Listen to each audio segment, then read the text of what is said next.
Bismillahirrahmanirrahim. Alhamdulillahirabbil wassalatu wassalamu ala asyrofil anbiya'i wal mursalin sayyidina Muhammadin wa ala alihi wa sahbihi ajma'in amma ba'd.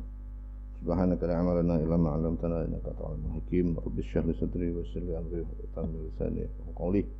Bismillahirrahmanirrahim. Tafsir surat An-Naba.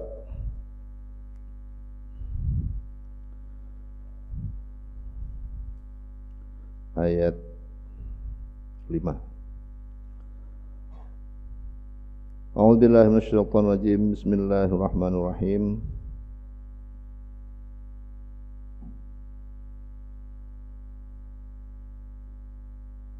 Ayat 6.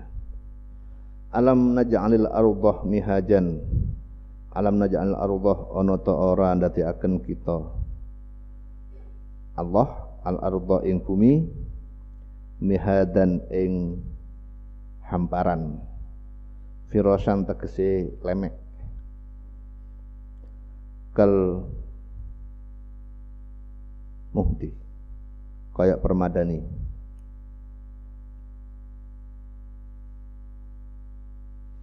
wal jibalah lan ing pira-pira gunung autadan ing pasak maksudnya pasak bumi. Tasbutu bihal arduh kang tadi tetep biha kelawan autad biha kelawan jibal al arduh apa bumi. Kama tasbutul khiyamuh bil autadih kaya oleh tadi tetep al khiyamuh apa pira-pira kemah bil autadih kelawan pira-pira pasak. Pasak itu ya seperti paku yang besar. Ya kalau kita kemah itu kan ada untuk ngikat kemah itu ada paku besarnya itu di setiap sudutnya, itu namanya autad atau watad. Wal istifhamu utawi istifham kalimat tanya litakriri iku kanggo netepaken. Nah ini firman Allah yang menyatakan, tidakkah kami jadikan bumi sebagai hamparan? Nah, ini bagi sebagian orang ini dimaknai agak berbeda. Berarti kalau hamparan berarti menunjukkan bahwa bumi itu datar. Tidak demikian. Maksudnya sebagai hamparan ya sebagai tempat untuk tempat tinggalnya manusia. Namun ini sama sekali tidak menunjukkan apakah bumi itu bulat atau datar. Cuman faktanya adalah bahwa ayat ini sama sekali tidak menunjukkan atas bulat atau datarnya bumi. Terlepas dari itu, ayat ini mengajak kita untuk menggali fakta dan menggali keilmuan bagaimana keadaan alam. Nah, jadi termasuk di situ menunjukkan bahwa mempelajari ilmu alam, ilmu tentang semesta itu hukumnya dianjurkan oleh syariat Islam. Bahkan Dr. Yusuf Qaradawi menjelaskan bahwa semua ilmu yang positif, bukan hanya ilmu agama, semua ilmu umum yang positif yang ada manfaatnya itu hukumnya fardu kifayah untuk dipelajari. Harus ada orang yang belajar ilmu itu. Dan orang yang mempelajarinya itu juga harus dihormati. Ya, kita jangan hanya menghormati dan mencium tangannya kiai. Seorang ilmuwan pun, ilmuwan yang di bidang ilmu umum, ahli matematika, ahli bahasa Inggris, ahli ilmu alam, ilmu angkasa luar, ilmu biologi juga harus kita hormati. Kalau kita belajar kepada dia, maka kita harus menghormatinya. Termasuk salah satu ciri menghormati itu ya dicium tangannya. Kalau kita di kalangan NU itu termasuk salah satu bentuk menghormati orang yang kita hormati itu adalah dengan mencium tangannya. Nah, kalau kalian ketemu guru bahasa Indonesia umpamanya, cium tangannya sebagai bukti kehormatan, menghormati. Nah, sebagaimana kata Sayyidina Ali, ana abduman alamani harfan wahidan. saya menjadi budaknya orang yang telah mengajarkan saya satu huruf saja. Artinya budak itu gimana? Ya rela di apapun, rela berkorban, rela berbakti, rela untuk taat kepada guru tersebut. Ya, ana abduman allamani harfan wahid. Kata Sayyidina Ali, saya adalah budak dari orang yang telah memberi saya pelajaran satu huruf saja, baik itu pelajaran ilmu agama maupun ilmu umum. Wal jibalah autada, dan Allah telah menjadikan gunung sebagai pasak bumi dari bumi ini supaya tidak goyang. Nah, ini kita juga tidak tahu, kita yang cuma belajar ilmu agama tidak tahu apa fungsi gunung kepada alam ini. Apakah betul gunung itu bisa membuat bumi ini menjadi stabil, tidak terjadi gempa dan sebagainya. Karena ini hanya pengetahuan yang hanya bisa diketahui oleh orang yang mempelajarinya secara khusus. Termasuk ahli geologi, itu yang tahu ya, ahli klimatologi, ahli cuaca. Tasbutu bihal ardu, yang membuat bumi ini menjadi kuat. Kama tasbutul khiyamu bil autadi, sebagaimana kemah menjadi kuat dengan adanya pasak di sekitarnya. Wal istifhamu, adapun kalimat istifham, kalimat tanya yang ada di atas, itu tujuannya secara gramatika litaqrir, untuk menetapkan. Wa khalaqnakum azwajan, wa khalaqnakum, dan landati akan kita kum ing sira kabeh azwajan ing berpasangan, dzukuran wa inasan, tegese dadi pira-pira wong lanang, wa inasan lan pira-pira wong wadon. Allah menjadikan kita berpasang-pasangan, laki perempuan. Wa ja'alna naumakum subatan, lan dadiaken kita naumakum ing turune sira kabeh subatan ing istirahat, ay rohatan, tegese istirahat li abdanikum maring pira-pira badane sira kabeh. Allah menjadikan kita itu selalu membutuhkan istirahat, tidur. Ya, tidur sesuai dengan waktunya. Itu kenapa? Ya, sebagai orang awam kita hanya bisa menyatakan bahwa tidur itu merupakan kebutuhan dasar. Namun bagi orang yang ahli di bidang kesehatan, nah, itu bisa menjelaskan lebih detail bahwa tidur itu dibutuhkan untuk keseimbangan jiwa, supaya fisik yang ada di dalam diri kita ini bisa tetap sehat dan berfungsi maksimal. Wa ja'alna al-laila libasan, lan dadiaken kita al-laila ing bumi libasan ing pakaian, satiron tegese penutup, bisawadihi kelawan petenge lail. Allah menjadikan malam sebagai pakaian, sebagai penutup. Pakaian itu kan fungsinya menutupi badan, sebagai penutup dengan gelapnya itu. Ini juga keseimbangan semesta. Wa ja'alna an-nahara ma'asyan, lan dadiaken kita ing awan ma'asyan ing penguripan. Waktan lil ma'aisy, tegese ing waktu lil ma'aisy maring pira-pira penguripan. Dan Allah menjadikan siang sebagai tempat untuk bekerja. Ya, bekerja itu sesuatu yang baik. Kalau bagi suami, bekerja itu wajib. Ya, suami itu berkewajiban untuk menafkahi istrinya dan juga anaknya. Karena itu maka bekerja bagi seorang suami itu wajib hukumnya. Bahkan di dalam ilmu fikih dikatakan seorang istri yang tidak diberi nafkah oleh suaminya, setiap harinya itu tidak diberi nafkah, maka si istri ini boleh tidak mentaatinya. Diajak hubungan intim boleh menolak. Dia boleh pulang ke rumahnya. Sebulan nggak diberi nafkah, istrinya nggak terima, boleh istrinya pulang, minta cerai, nggak apa-apa. Kenapa?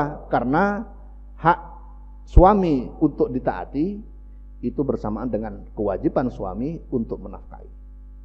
Sehingga kalau suami tidak menafkahi, istri boleh menolak. Jadi di dalam kitab fikih dijelaskan bahwa istri yang tidak dinafkahi oleh suaminya, dia boleh memilih antara 3 pilihan. Yang pertama, istri boleh minta cerai kepada suaminya, pulang, karena istrinya suaminya tidak memberikan haknya kepada suami, tidak melaksanakan kewajibannya kepada haknya istri. Yang kedua, pilihannya istri boleh tetap bersama suami dan dia boleh tetap melayani suaminya, tapi kemudian kehidupan sehari-harinya yang tidak dinafkahi itu boleh dianggap hutang. Jadi umpamanya jatah istri ini nafkahnya 1 bulan 3 juta, ya, 3 juta. Kemudian suaminya karena nganggur, nggak punya pekerjaan dan mau kerja serampangan, malu, nggak diberi nafkah. Tapi istrinya masih sayang sama dia. Maka dan kalau suaminya minta hubungan, istrinya nggak menolak. Maka menurut hukum fikih, istri tersebut boleh mencatat utangnya suami itu. Suami nggak menafkahi saya, per bulannya 3 juta. 10 bulan berarti 30 juta. Bisa dicatat sebagai hutang itu. Boleh ditagih kapan-kapan. Itu. Yang ketiga, pilihan yang ketiga, istri boleh berlaku semaunya. Semaunya itu bagaimana? Ya tetap tinggal di rumahnya bersama suami, tapi kalau suami minta hubungan intim, istri boleh menolak. Dan istri juga boleh keluar masuk dari rumah suami ke rumah orang tuanya, atau bahkan pisah rumah tanpa minta cerai, tidak apa-apa, boleh. Itu ya. Ini hukum ini yang terpenting adalah bagi suami, agar suami betul-betul bekerja keras untuk menafkahi istrinya dan menafkahi anaknya. Ya, kadang-kadang yang dipakai suami itu cuma ar-rijalu qawwamuna 'alan nisa'i. Suami itu pemimpin bagi perempuan, sehingga merasa suami berhak untuk melakukan apapun dan tidak perlu merasa menafkahi kepada istrinya. Nah, salah. Jadi laki-laki harus ditaati, suami harus ditaati oleh istrinya, itu ada batasan-batasannya. Satu, apabila suami memberi nafkah. Yang kedua, apabila suami tidak melakukan kekerasan, tidak pernah memukul dan sebagainya. Nah itu. Jadi harus hati-hati. Jadi itu bukan cek kosong. Perintah Allah, perintah syariat Islam agar suami ditaati, agar istri taat kepada suami, itu ada peraturannya. Yang utama adalah apabila suami memenuhi kewajibannya kepada istri, yaitu dengan memberi nafkah. Ya tadi, kalau sampai suami tidak memberi nafkah, istri boleh memilih di antara 3 pilihan yang sudah disebut di atas. Waja'alna naumakum subatan waja'alna lailah libasan waja'alna an-nahara ma'asya. Dan Allah menjadikan siang itu sebagai tempat untuk mencari nafkah. Wa banaina fawqakum sab'an shidadan wa banaina lan bangun kita fawqakum ing dukure sira kabeh sab'an ing 7. Ai sab'a samawatin tegese 7 pira-pira langit. Shidadan ing kuat. Shidadan kang kuat. Jam'u syadidatin iku jama'i lafat syadidatin ai qawiyatan tegese kuat. Muhkamatan tegese lan tur kokoh. La yu'atsaru fiha mururuz zamani kang ora dan pengaruhi fiha ing dalam sab'an samawat atau sab'an gitu aja, mururuz zamani apa liwate zaman. Nah, langit, Allah menciptakan langit. Mana langit di mana langit itu? Nah, kita nggak tahu. Langit itu termasuk makhluk gaib ya. Kita nggak tahu yang langit yang dimaksud oleh Allah di dalam Al-Quran, 7 langit 7 bumi itu mana. Yang jelas itu langit itu di atas kita. Tapi di atas kita yang bagian mana itu kita tidak tahu. Kenapa? Karena semesta ini itu tempatnya yang sangat luas, maha luas. Jadi NASA, yaitu kalangan ahli antariksa yang ada di Amerika, itu mempunyai alat teropong itu yang bisa menembus berbagai bentuk alam semesta. Nah, itu dari teropong yang teknologi yang sudah ditemukan sekarang ini, maka NASA kemudian menjelaskan bahwa bumi ini dibanding matahari itu adalah ibarat bola dengan semutnya. Jadi yang bola itu, bola sepak bola itu kira-kira matahari, bumi itu seperti semut kecil itu. Nah, matahari ini ibarat semut dibanding ada lagi planet yang lebih besar, yang seperti bola, yang namanya kalau nggak salah galaksi ya. Nah, di galaksinya ini, galaksi yang lebih besar, jauh lebih besar dari matahari, itu ada lagi. Galaksi ini ibarat semut dan ada lagi planet yang lebih besar lagi, yang ribuan kali dibanding dengan yang galaksi tadi. Itu yang masih diketahui oleh teknologi teropong tadi. Masih banyak lagi tentunya alam semesta yang belum diketahui. Jadi kalau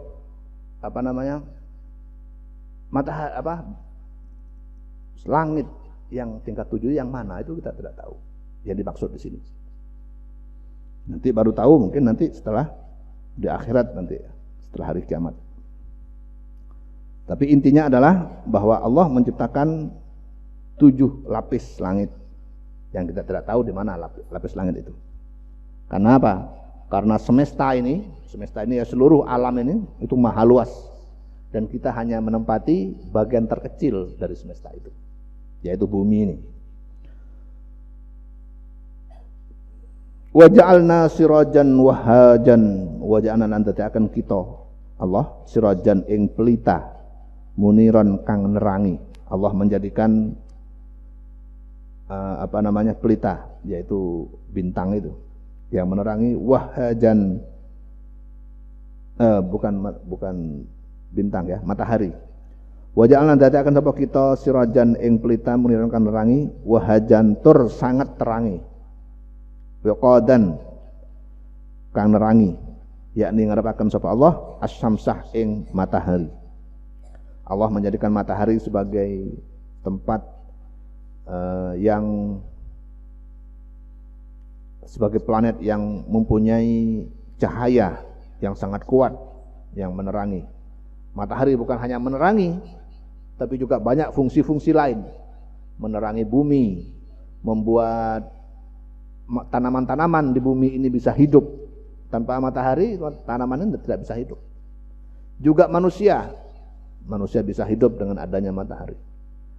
Dan juga sekarang sudah ditemukan banyak teknologi yang bisa dibuat dari matahari, termasuk tenaga listrik dengan dengan tenaga matahari dan banyak hal-hal yang lain. Wa anzalna minal mu'sirati ma'an sajjajan, lan wa anzalna lan wis nurunaken kita minal mu'sirati saking awan. As-sahabati tegese pira-pira awan. Awan itu apa? Mendung. Allati hanalaha kang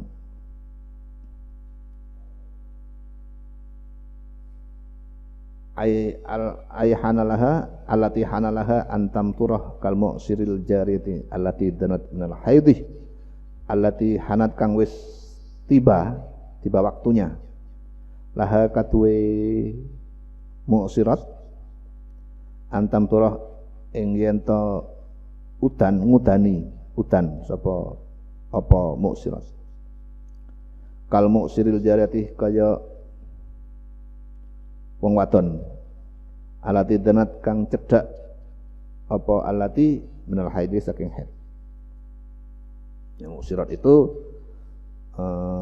awan yang akan mengeluarkan hujan, awan tebal yang mengeluarkan hujan. Itu termasuk Allah menciptakan itu. Sehingga dengan itu turunlah air, dari air itu kemudian manusia bisa hidup, minum dari situ, tumbuh-tumbuhan juga bisa tumbuh dengan baik. Seperti di Indonesia ini. Kalau di negara kita tahu perbedaan fungsinya hujan itu ketika kita berkunjung ke tempat atau negara-negara yang jarang hujan. Kayak di Arab Saudi, negara Afrika yang jarang hujan. Tidak semua negara Afrika begitu ya, tapi ada sebagian negara Afrika yang ada Saharanya itu jarang hujan. Maka di situ tumbuh-tumbuhan juga jarang tumbuh. Kayak di Arab Saudi, itu tumbuh-tumbuhan di pinggir jalan itu semua ada krannya, kran air, yang kemudian nanti setiap pagi dan sore itu disiram, disemprot, dihidupkan dari pusatnya supaya bisa menyirami tumbuh-tumbuhan itu. Nah, kalau di sini nggak perlu kran, tiap hari hampir tiap hari hujan, dan juga tanahnya juga tanah yang subur sehingga kita menanam apapun itu langsung tumbuh. Nah, di Arab Saudi, di negara-negara Arab, di negara Afrika yang Sahara, gurun Sahara, itu kalau kita mau menanam sesuatu, maka kita harus sediakan air yang khusus lewat keran itu. Supaya apa? Supaya bisa tumbuh. Dan tempat tumbuhnya tumbuh-tumbuhan itu juga harus diberi tanah yang khusus, diambilkan dari tempat lain. Wa anzalna minas sama'i ma'an sajjaja liyukhrija bihi habban wa nabatan. Ma'an sajjaja banyu, ma'an ing banyu sajjajan kang tercurah, sababan tegese kang tercurah.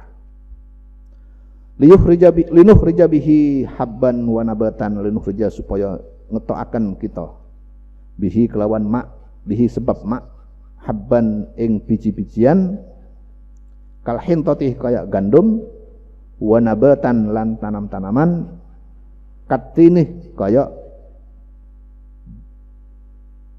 pohon tin, wa jannatin lan pira-pira kebun, basatinah tegese pira-pira taman, alfafan kang lebat, multafatan tegese kang lebat. Lafat alfafan jam'u lafifin, ikut jama'i lafat lafifin, kasyarifin wa asyrafin kaya lafat syarifin, kaya mufrad syarifin wa asyrafin lan jama' asyrafin. Ya, ini ada yang perlu kita perhatikan.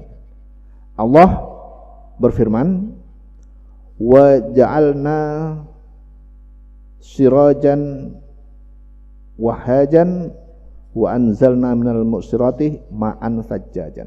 Nah ini ya, ini Allah menjelaskan kepada kita bahwa ketika Allah akan memberikan sesuatu, itu Allah akan memberikan kita melalui sebab dan akibat, enggak langsung. Jadi bukan berarti seperti Allah akan memberi rezeki kepada kita, kemudian Allah akan menurunkan uang dari langit kepada kita langsung turun pada malam hari, enggak.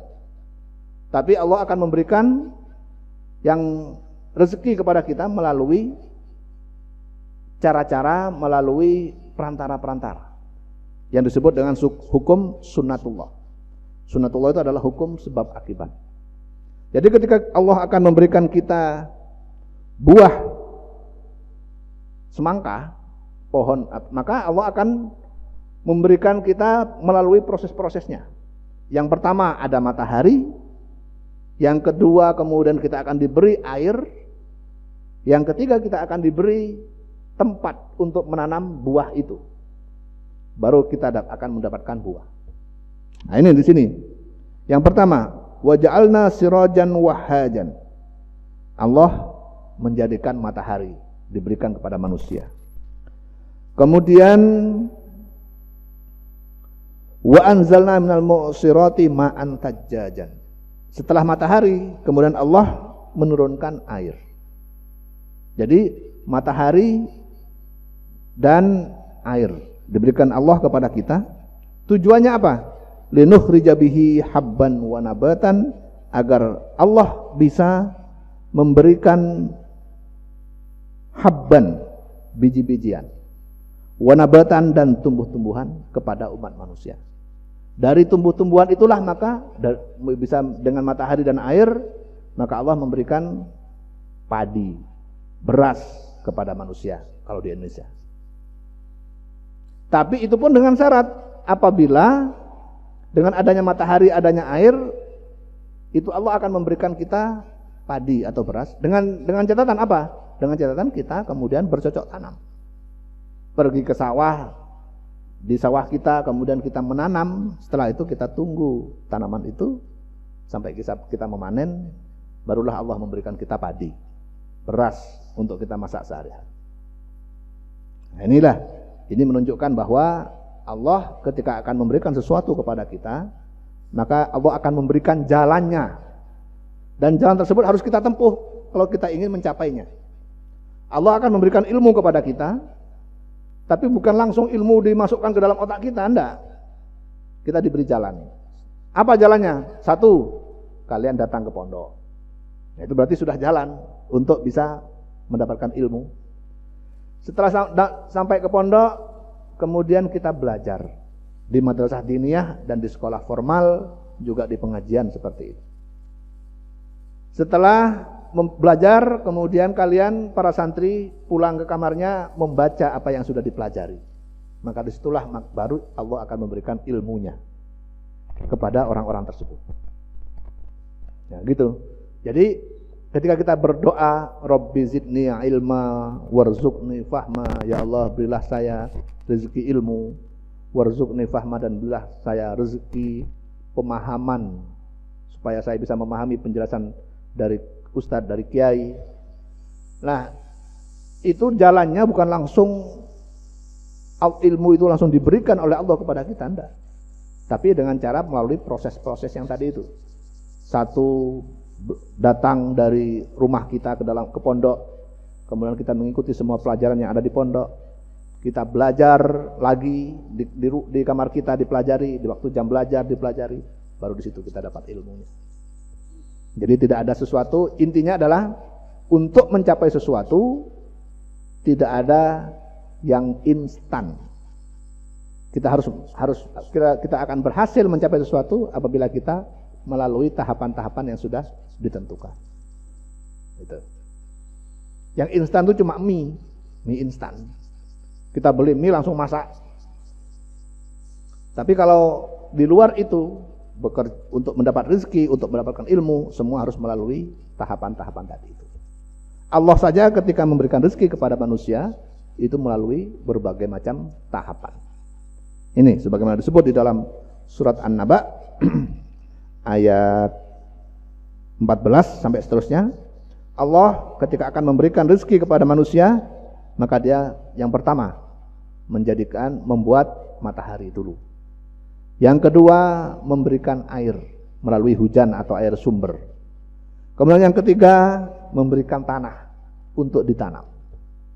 Yang keempat, setelah ditanam baru nanti menghasilkan rezeki yang berupa beras atau tebu dan tanaman-tanaman yang lain. Nah, ini ya, jadi kesimpulan dari sini adalah bahwa untuk mencapai kesuksesan kita harus melalui berbagai macam tahapan-tahapan, proses-proses.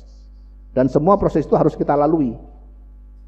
Intinya adalah bahwa kunci sukses adalah bekerja keras, belajar rajin, dan kita istiqomah dalam belajar itu. Jangan sekarang rajin, besoknya tidak, besoknya lagi tidak, minggu depan baru rajin lagi. Nah, itu bisa juga kita sukses tapi suksesnya kecil.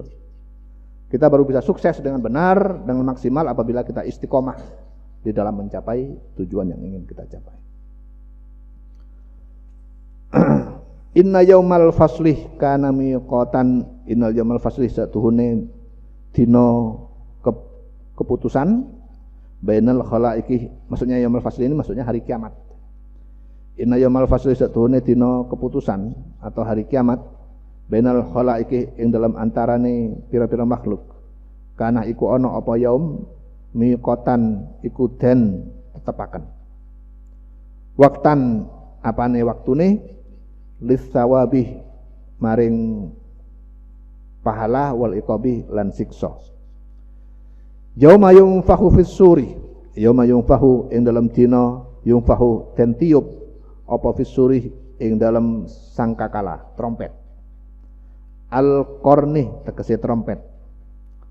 Lafat yauma yunfahu badalun iku tadi badal secara gramatikanya tadi badal min yaumil fasli saking lafat yaumil fasli atau min yaumal fasli.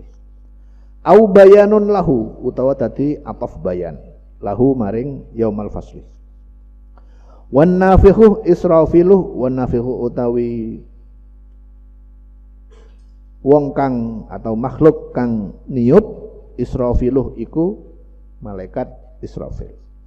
Wan nafikhu utawi malaikat kang niup Israfilu iku malaikat Israfil. Fatatuna afwajan sampai sini dulu wallahu alam. Samawati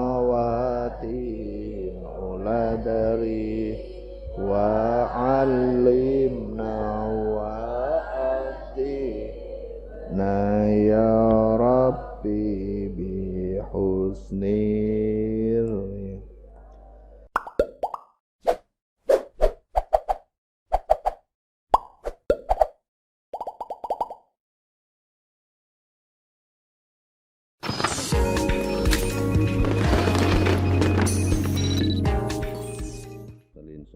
Muhammadin wa ala alihi wa sahbihi ajma'in. Amma ba'd. Subhanaka la ilma lana illa ma 'allamtana innaka antal alimul hakim. Rabbi shrah li sadri wa yassir li amri wa hlul 'uqdatam min lisani yafqahu qawli. Bismillahirrahmanirrahim. Surat An-Naba ayat 18. A'udzu billahi minasyaitonir rajim. Bismillahirrahmanirrahim. Fatatuna afwajan wa futihatis sama'u fakanat abwaban. Fatatuna moko teka sira kabeh min kuburikum saking pira-pira kuburane sira kabeh ilal mauqifih maring nggon penantian. Ini setelah kiamat. Setelah kiamat terjadi, maka orang-orang yang ada di kubur bagi yang ada di kubur atau bagi arwah-arwah bagi orang yang dibakar seperti orang Hindu, orang Buddha itu kan dibakar jadi debu, kemudian debunya dialirkan ke laut, ada juga yang ke sungai. Itu juga nanti bangun lagi debu-debunya itu. Bangun kemudian menuju satu titik di mana semua orang seluruh dunia mulai dari zaman dulu sampai akhir itu akan berkumpul. Afwajan hale berkelompok, ay jama'atin mukhtalifatan tegese pira-pira golongan mukhtalifatan kang beda-beda. Wa futihatis sama'u lan den buka as-sama'u apa langit. Bitasdid kelawan den waca tasdid wa takhfifih lan den waca ora tasdid.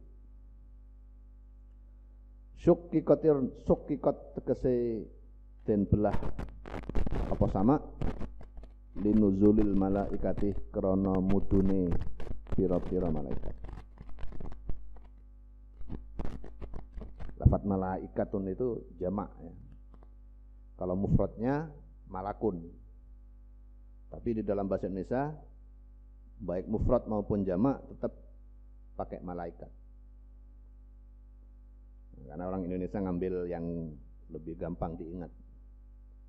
Sama dengan ulama. Ulama itu kan jamak dari alim. Tapi ya orang Indonesia memakainya pakai ulama, walaupun untuk orang satu. Bahkan kalau orang banyak, para ulama, nah gitu. Mestinya ya cukup ulama saja, nggak usah para, karena ulama itu sudah jamak.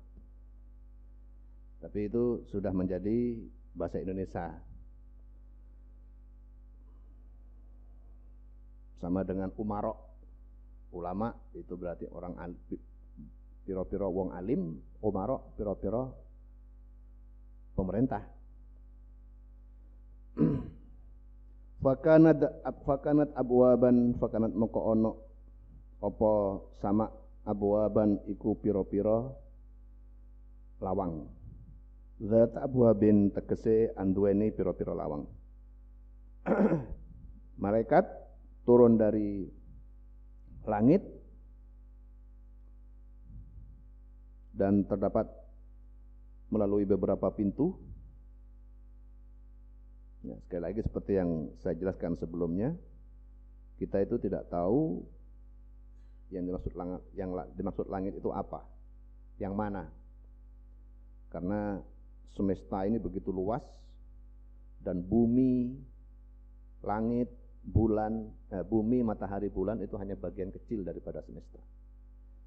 Alam Allah itu begitu maha luas. Yang intinya adalah bahwa langit yang dimaksud oleh Allah di sini adalah termasuk bagian dari makhluk gaib yang tidak ada satu orang pun yang tahu yang mana. Wasuyiratil jibaluh, lanten melakokaken al jibaluh apa pira-pira gunung. Zahabah tegese ilang biha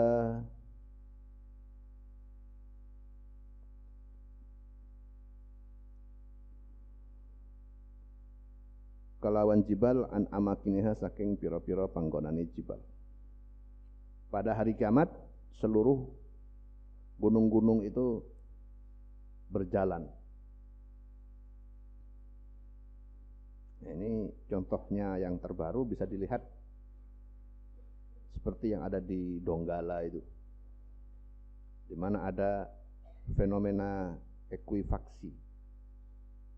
Ekuifaksi itu berarti tanahnya itu terbuka sehingga gunung bisa masuk ke dalamnya. Di Donggala itu Sulawesi yang kemarin terjadi gempa dan tsunami, itu ada satu kecamatan atau beberapa desa yang mana tanah yang ada di sekitarnya terbuka sehingga semua desa dan semua rumah di situ langsung lenyap di telan bumi. Nah, kira-kira seperti itulah gambarannya, salah satu gambaran. Wasuyiratil jibalu fakanat saraba, fakanat moko ono al apa jibal saroban iku fata morgana. Fata morgana itu menjadi hilang lah intinya. Ai habaan tegese dadi awu, jadi abu. Ai mithlahu fi khiffati siyariha tegese hale umpamane habaan fi khiffati siyariha ing dalam entenge melakune jibal. Pada hari kiamat kelak gunung-gunung tiba-tiba akan hilang, masuk ke dalam bumi atau hancur jadi debu sehingga hilang. Inna jahannama kanat mirsada, inna jahannama satuhune neraka jahannam kanat iku ono apa jahannam mirsadan iku dadi nggon pengintaian. Rasidatan au mirsadatan tegese nggon mengintai, meneliti. Litoghinah kadue pira-pira wong kang nglewati wates. Al kafirinah tegese pira-pira wong kafir. Orang kafir yang tidak mau bersyahadah, bersaksi atas keesaan Allah dan tidak mau bersaksi atas terutusnya Rasulullah dan para nabi yang lain, itu mereka akan masuk neraka dan abadi di dalamnya. Fala yatajawwazunaha, moko ora bakal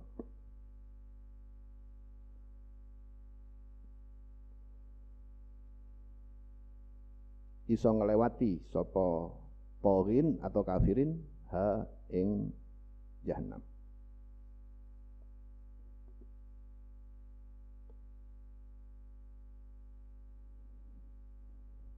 Atau itajawaz bisa juga dimaknai nyelametaken.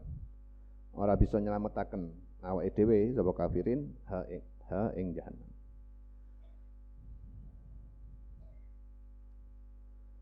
Ma'aban hale dadi nggon bali ai marja'an dadi nggon bali lahum kadue kafirin.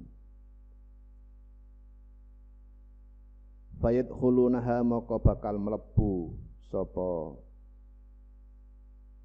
kafirin ha ing jahannam. Orang kafir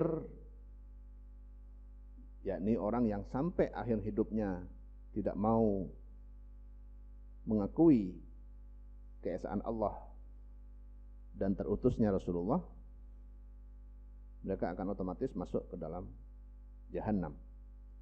Labithina fiha ahqaba, labithina hale netep kabeh, menetap mereka di sana, tinggal di sana. Lafat labithina halun muqaddaratun iku dadi hal kang den kira-kira, muqaddaratun saking fi'il kang den kira-kira, ai muqaddaru lubsihim tegese den pastekakene netepe kafirin.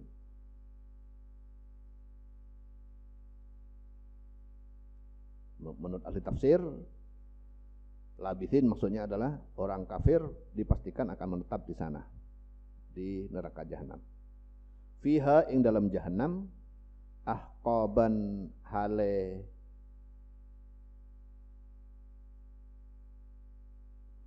berabad-abad saklawase.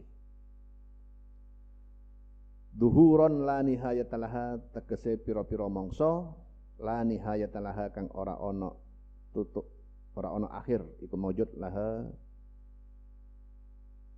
kadue ahqab. Orang kafir akan tinggal selamanya di dalam neraka jahanam. Lafat ahqab jam'u hukbin iku jama'i lafat hukbin bi dhammi awalihi kelawan dhammai awale lafat hukbin.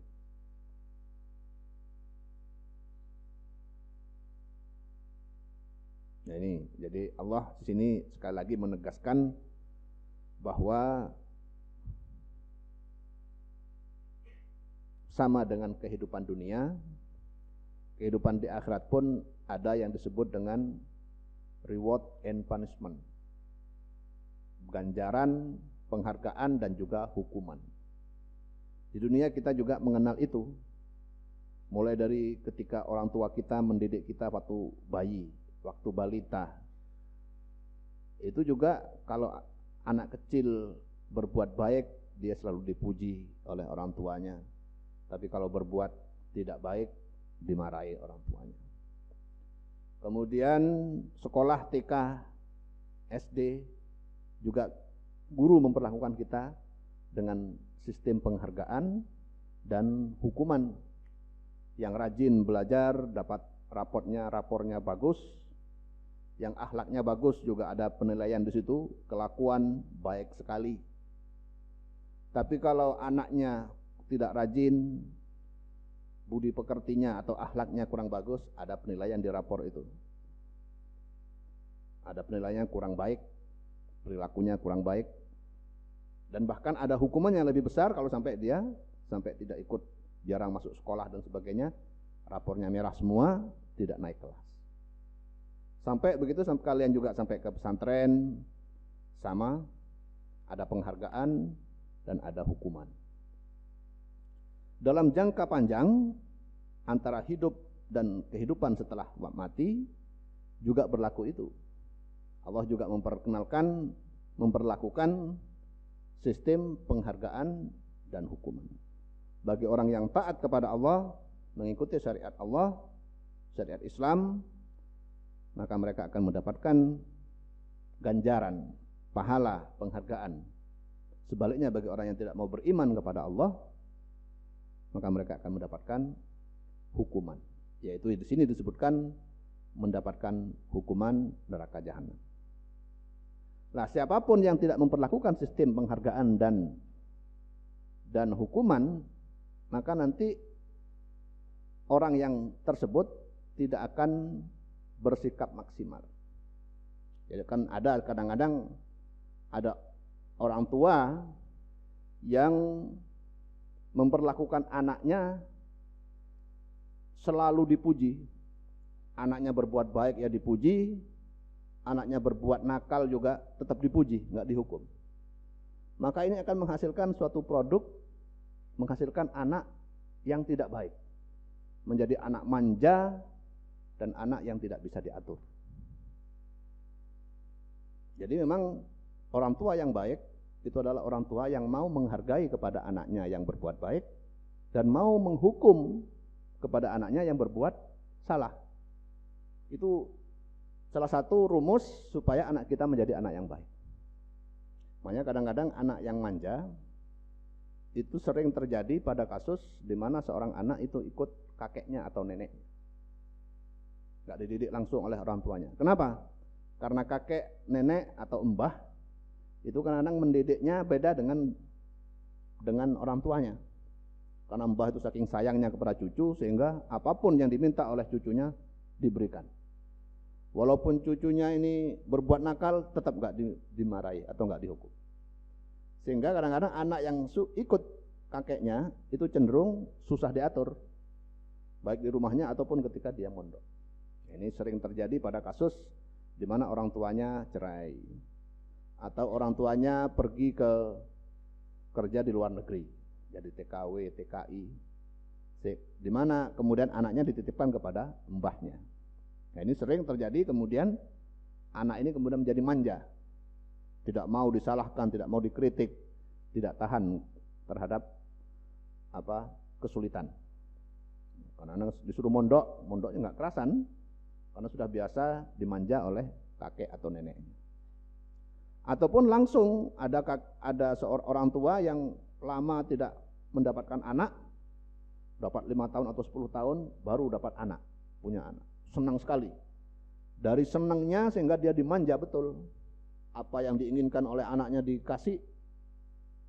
Kalau anaknya nakal dibiarkan saja, walaupun nakalnya kepada orang lain, tetangga-tetangga itu dibiarkan saja. Akhirnya dia menjadi anak yang manja. Nah, anak yang manja ini ciri-cirinya apa? Dikasih tahu nggak mau. Diajari sulit juga tidak mau, maunya senang terus. Apa yang diinginkan harus diikuti. Itu ciri-ciri anak manja. Nah, orang yang mendidik anak dengan cara seperti itu, maka anak ini kemungkinan nanti tidak akan menjadi anak yang mandiri. Ketika besar, dia akan kesulitan untuk bergaul dengan sesamanya. Karena tidak tahu, tidak punya rasa empati, simpati kepada sekitarnya. Dia maunya dia sendiri yang diikuti, tidak peduli dengan orang lain.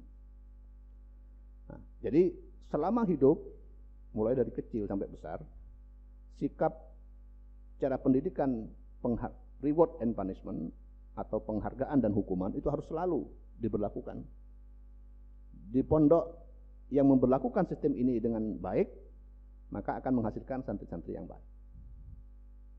Orang yang nggak sekolah dihukum, yang nggak ngaji, absen ngajinya dihukum. Tapi kalau yang rajin diberi penghargaan, rapotnya baik, diberi gelar bintang kelas 5 besar, 3 besar.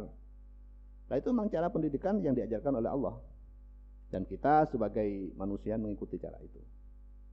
Nah, inilah kemudian Allah juga memberikan penghargaan dan hukuman kepada manusia yang ada di bumi dengan cara yang berbeda-beda.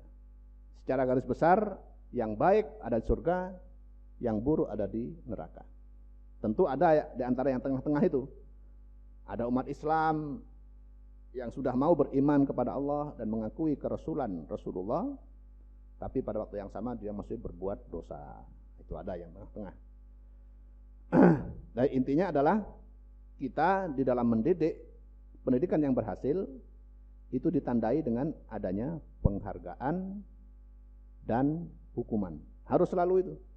Karena nanti kalau berumah tangga, punya anak, jangan sampai dimanja. Dalam arti membiarkan tidak dihukum atas kesalahan mereka. Namun juga jangan salah, hukuman kepada anak itu jangan sampai berupa kekerasan. Hukuman itu bisa berupa ya dihukum entah tidak diberi uang saku dalam satu hari kalau nakal umpamanya. Atau disuruh berdiri 5 menit, 3 menit, 10 menit untuk menunjukkan mana yang benar dan mana yang tidak benar. Sehingga anak kecil itu nanti baru mengerti, oh berarti kalau saya berbuat seperti ini itu kurang baik. Saya tidak akan mengulanginya lagi. Nah, itu perlunya pendidikan, penghargaan dan hukuman tadi. Reward and punishment. Harus itu. Anak yang baik pasti karena dididik oleh orang tua dengan sistem itu. Tapi sistem tersebut diberlakukan tanpa kekerasan. Kenapa? Karena kalau anak dididik secara kekerasan, yang nakal langsung dipukuli, maka anak tersebut akan melakukan hal yang sama kepada orang lain. Akan terbiasa untuk melakukan kekerasan yang sama. La yadhuquna fiha bardan wala syaraban. La yadhuquna ora bakal ngerasaaken sapa kafirin fiha ing dalam jahannam bardan ing adem, sejuk. Nauman tegese iso turu. Fa innahum maqasatune kafirun la yadhuqunahu ora bakal ngrasakaken sapa kafirun hu ing bardan. Di neraka tidak ada cuaca yang sejuk seperti di Indonesia. Wala syaraban lan ora minuman. Ma tegese barang yusrabu kang den umbe apa ma taladzudan kelawan rasa enak. Illa jami'an, illa hamiman wa ghassaqan. Illa hamiman angin minuman kang panas. Ma'an haron tegese banyu haron kang panas fi ghayatil hararati ing dalam puncake panas. Di neraka itu panas dan minumannya pun sangat panas. Wa ghassaqan lan nanah. Lafaz ghassaqan bitahfifih kelawan den waca tanpa tasdid, ghassaqan wa tasdid lan den waca tasdid ghassaqan. Ma iku barang yasiluh kang milih apa ma min sadidi ahlin nari saking nanae penduduk neraka.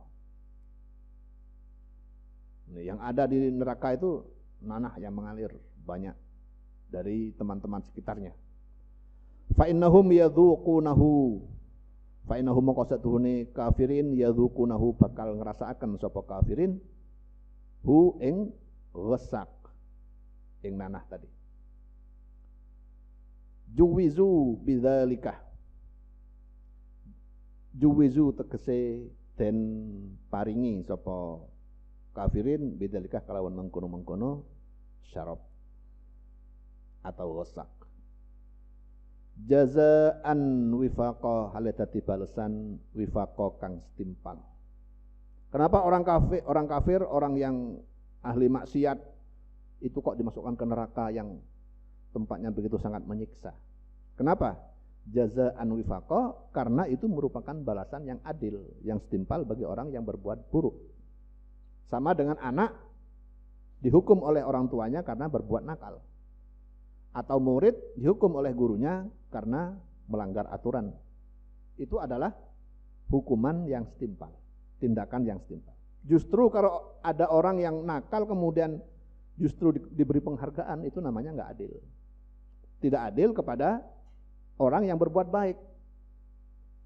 Jadi justru di situ keadilannya. Yang berbuat baik diberi penghargaan, yang berbuat melanggar aturan diberi hukuman. Jadi kunci pendidikan cuma itu sebenarnya, kuncinya. Kunci sukses dari pendidikan, baik pendidikan murid di sekolah maupun pendidikan anak di rumah, itu kuncinya kita harus disiplin dalam memperlakukan penghargaan dan hukuman. Itu intinya. Kalau kalian ingin punya anak yang manut, yang taat kepada orang tuanya, berlakukan sistem penghargaan dan hukuman secara disiplin. Kalau setiap ada yang salah, dikasih hukuman. Ada yang anaknya berbuat baik, kasih penghargaan. Terus seperti itu sampai besar. Sehingga ketika besar, secara otomatis anak itu akan mengerti mana yang baik dia akan lakukan, mana yang buruk akan dia hindari. Maka jadilah dia seorang anak yang soleh dan solihah. Jadi menjadi anak soleh dan solihah itu bukan hanya berdoa, ya Allah berilah kami anak soleh dan solihah. Doa itu ya sudah ditentukan oleh Allah, itu fungsinya ya sekitar nggak lebih dari 10%. 90%-nya itu adalah hasil usaha yang nyata.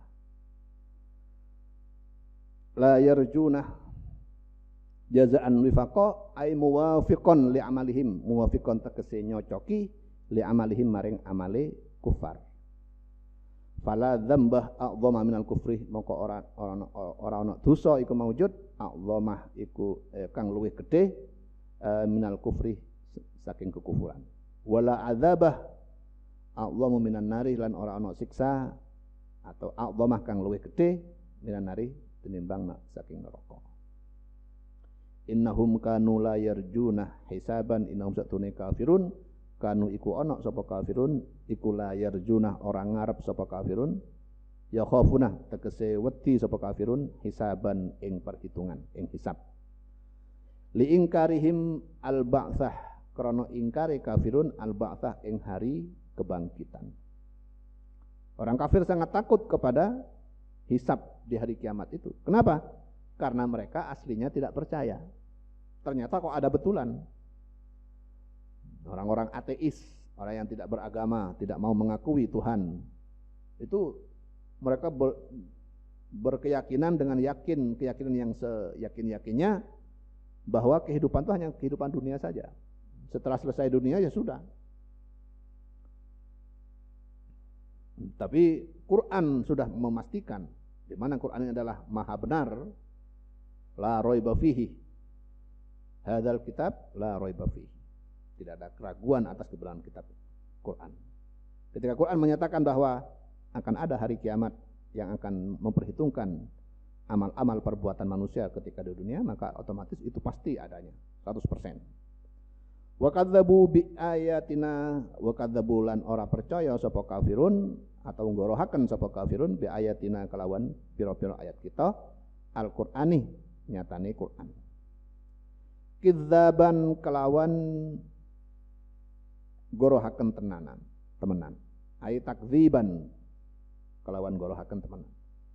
Orang kafir betul-betul tidak percaya kepada isinya Al-Qur'an. Wa kullu syai'in ahsainahu, wa kullu syai'in lan ing saben-saben suci minal a'malih nyatan saking pira-pira amal ahsainahu ngitung sapa kita Allah hu ing kullu syai'. Babatnahu tegese ngitung sapa kita hu ing kullu syai' kitaban ing suci kitab, maksudnya itu buku rapor ya. Kutuban tegese pira-pira kitab fil lauhil mahfudzi ing dalam lauh mahfud linujazi alaihi supaya yen to bales, linujazi alaihi supaya yen to bales kita alaihi ing atase kullu syai'. Ada semua catatannya. Dan kita sekarang dengan adanya teknologi yang semakin berkembang, terutama teknologi komputer, internet, itu memahami bagaimana caranya buku rapor orang sedunia itu bisa tersimpan dengan baik di lauh mahfud itu jadi lebih mudah. Ini masih dengan teknologi komputer dan internet ini. Coba kalian kalau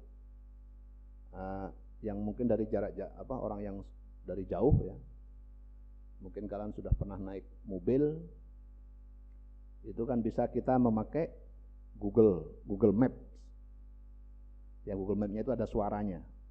Ya, kalau kalian nggak tahu arahnya dari sini ke Surabaya atau ke Jakarta, itu walaupun nggak pernah datang ke Jakarta, asalkan sudah tahu tujuannya di sana, tinggal nyetel Google Map-nya itu menuju ke umpamanya ke Blok M, dari sini ke Blok M.